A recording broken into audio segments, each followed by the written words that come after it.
Dans le gouffre éprouvé de jours lunaires, il ne reste plus aucun ivrogne au coin des rues pour contempler les fastes armures filées de lumière, habillant si bien en un murmure Gabriel, Michael, Raphaël, tombés des nues.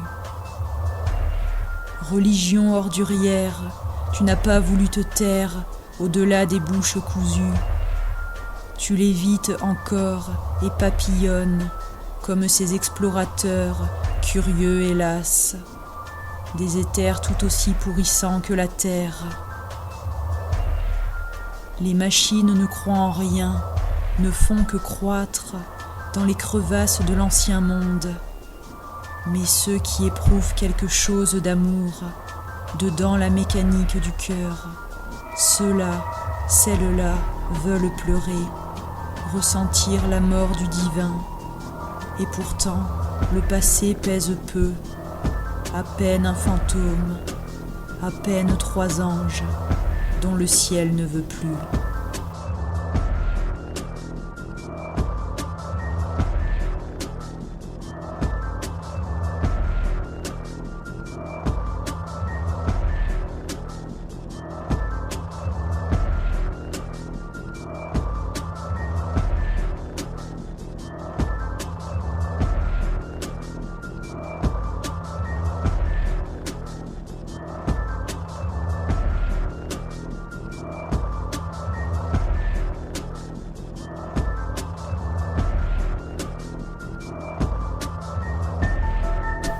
Cela faisait déjà plus de 150 ans que le soleil mâchait des ronces et des pierres.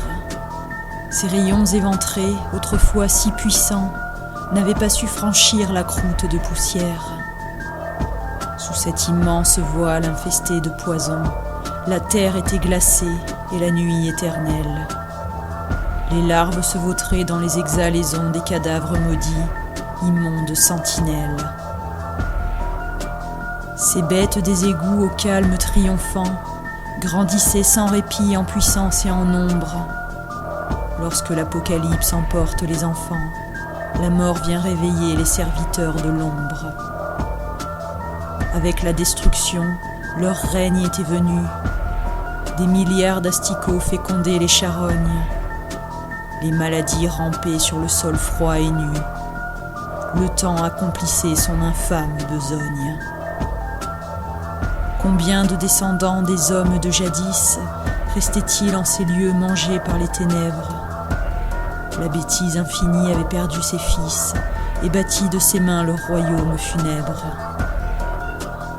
Aucun œil éclairé au désir supérieur ne pouvait provoquer le début d'une lutte.